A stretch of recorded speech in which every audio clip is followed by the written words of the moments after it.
भ्रिकुटी की कुटिया में बैठे ही बैठे, भ्रिकुटी की कुटिया में बैठे ही बैठे, पलकें उठा के निहारा करूं। बाबा मेरे मन के मंदिर में तुमको, बाबा मेरे मन के मंदिर में तुमको बिठा के मिलन में मनाया करूं, मनाया करूं।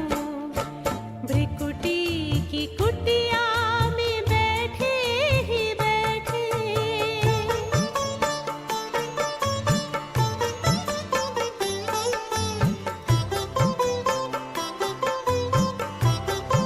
का सोम माने चंद्रमा, लेकिन रविवार या आदित्यवार का उपवास नहीं करते। इसमें स्पष्टीकरण। हाँ हाँ, श्रावण सोमवार का चल रहा है ना व्रत। तो मन में आया कि ऐसा क्यों कि श्रावण सोमवार हम भगवान शंकर जी के लिए मनाते ना, देवी माँ शंकर भगवान जी के ये व्रत रखते ना। हाँ, तो सोमवार आता है, सोम यानी चंद्रमा। देखो तो क्योंकि शंकर संडे के क्यों नहीं मनाते? हाँ देखो, एक तो शंकर के माथे पे ही चंद्रमा दिखाया जाता है। आवाज कम आ रहा है देवी माँ। मतलब शंकर के माथे पे ही चंद्रमा का चित्र बना करके दिखाया जाता है, हाँ हाँ हाँ। क्योंकि शंकर वो ही चंद्रमा की स्टेज को दिखाया जाता है। क्योंकि ये जो हमारी शंकरण अर्धनारीश्वर स्वरूप की ही यात्रा है, जो कि इस यात्रा के दौरान ही हम क्या होते हैं, जब अंधेरे में आते हैं तो एक पहलू दिखाई देता है। एक पहलू मतलब कभी मेल कभी फीमेल। तो इस तरीके से ये चंद्रमा वाली ही यात्रा चलती है, जिसके अंदर की हमारे देह के पदार्थ के संबंधों का एक आवरण रहता है। क्योंकि देखो, जो ब्रह्मा है वो है साकार देह से। ब्रह्मा कौन सी स्टेज है जिसके अंदर पंच तत्वों की स्पष्ट पहचान होती है, देह की पहचान होती है। और संकरण की स्टेज में क्या होता है, 50% हो जाती है कि इसमें पंच तत्वों की पहचान भी है, लेकिन आत्मिक पहचान का जो स्पष्टीकरण है 50% का है। दोनों है।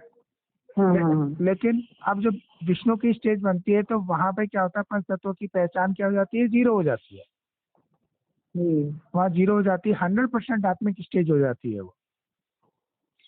तो 100% जो आत्मिक स्टेज मतलब सबसे ऊंची स्टेज, सूर्य के माफिक आप समान स्टेज। जैसे कि मैं मुरली के अंदर बोला, मैं आकर के तुम्हें आप समान बनाता हूँ।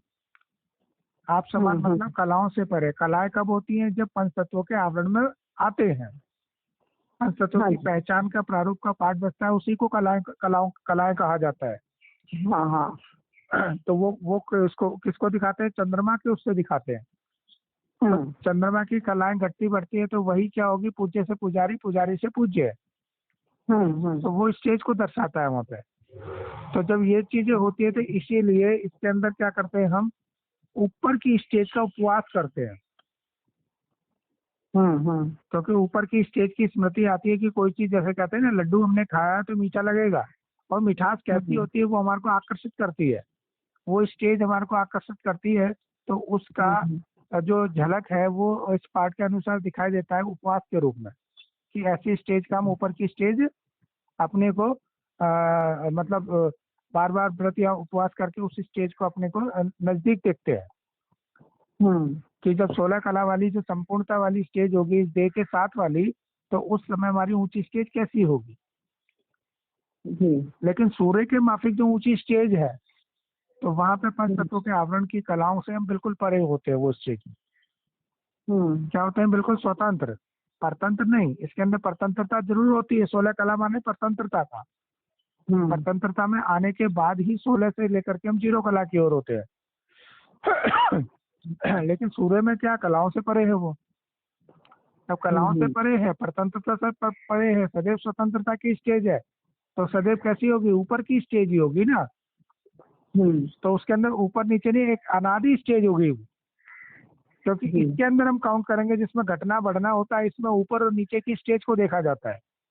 लेकिन उसके अंदर तो एक ही स्टेज है, ना ऊपर ना नीचे, एक ही स्टेज है। तो इसीलिए उसकी यादगार के अंदर दिखाते हैं कि कोई उपवास वगैरह का सीन नहीं होता संडे के दिन, रविवार के दिन, क्योंकि रवि का बार है, आदित्य का बार है वो।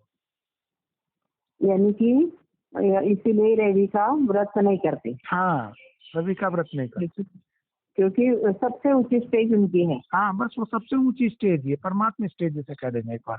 हाँ हाँ हाँ। तो इसलिए वो सदैव ही ऊंची स्टेज है वो। अच्छा। लेकिन जिस स्टेज से हम नीचे उतरते हैं और नीचे उतरते हैं, उसकी हाईएस्ट स्टेज और लोअर स्टेज के अंदर हम क्या करते हैं, लोअर स्टेज में ऊपर स्टेज की स्मृति आती है, स्मृति को याद करते हैं, उसी को व्रत या उपवास कह दिया जाता है। अच्छा। हाँ हाँ हाँ हाँ। क्योंकि जैसे अच्छा, यानी कि सोम चंद्रमा, हाँ चंद्रमा की स्टेज रहती तब हमें याद आती है। हाँ तो स्मृति आती है। हाँ, तो क्योंकि दिखाते हैं कि जैसे व्रत के अंदर क्या दिखाते हैं कि इस डे को, व्रत के दिन ये चीजें नहीं खिलानी होती, या एक टाइम खिलानी होती है, या कैसे भी खिलानी होती है। ये उस समय एक टाइम में भी ऐसी चीजें नहीं चलेंगी, दूसरी चलती है। हाँ जी। तो इसका मतलब क्या है कि उस समय की स्टेज की यादगार है कि वहां पे यही ऐसे तत्व होते थे इस डे को खिलाने के। जी जी उसकी जी। यादगार के लिए हम वही फल तत्वों को इस डे को देता हुआ दिखाई देते हैं अपने पाठ अनुसार। बाकी नीचे की स्टेज में अनाज दे रहे हैं, दालें दे रहे हैं, सब्जियां दे रहे हैं, ये नहीं खाना, ये खाना है। हाँ। तो वो क्योंकि ऊंची स्टेज में जब 16 कला वाली होती है तो ये तत्व होते ही नहीं जो प्रेजेंट में हम दे रहे हैं। प्रेजेंट में इस डे को जो साग सब्जी दाल ये आदि जब दी जा रही है, या पंच प्रकृति का जीव का रूप जो भी मांसाहार के रूप में जिन आत्माओं के द्वारा इस देह को दिया जाता है, वो उस समय होता नहीं। जब होता नहीं तो ऐसा दिया भी नहीं जाता। तो उसी की यादगार की स्मृति में उस दिन ऐसी चीजें नहीं दी जाती हैं। हाँ, चाहे वो लहसुन प्याज क्यों ना हो, क्योंकि लहसुन प्याज ये रजो प्रधान और तमो प्रधानता का प्रतीक है। ये मतलब जैसे दिखाते हैं लोग दुनिया में बताते हैं ना, तो कहने का मतलब है जब रजो प्रधानता का समय आया था हमारे पाठ अनुसार, ड्रामा प्ले अनुसार, तब ये चीजें आई। तमो प्रधानता में तमो प्रधानता की चीज आई, इसीलिए उनका वर्गीकरण उस समय के अनुसार किया गया। तो वो जब उस समय आई थी तो तभी तो दी जाएगी, जब सतो सामान्य सतो प्रधान स्टेज होगी जब थोड़ी ना दी जाएगी। जैसे कहते हैं कि भाई देवी देवताओं को फल फ्रूट या फिर मिष्ठान ही चढ़ाते हैं, वो तो वही लेते हैं, उनका भोजन तो वही है। बिल्कुल सही बात है, क्योंकि उस समय पंच प्रकृति के ऐसे ही इस देह को देने के लिए भोज्य पदार्थ थे पाठ अनुसार, तो इसीलिए वैसे ही दिए जाते थे। सतो सामान्य सतो प्रधानता वाले का इसका स्वरूप जो हल्के रूप में आराम से इस बॉडी को डाइजेस्ट हो जाया करता था। लेकिन अब तमो प्रधानता में सारे ही तत्व कैसे हो गए, तमो प्रधान हो गए। जो कि आजकल की साग सब्जी रोटी भी है, डाइजेस्ट नहीं होती, कुछ ना कुछ समय प्रति समय चेंजेस दिखाती रहती है बॉडी के अंदर, सब तमो प्रधान है।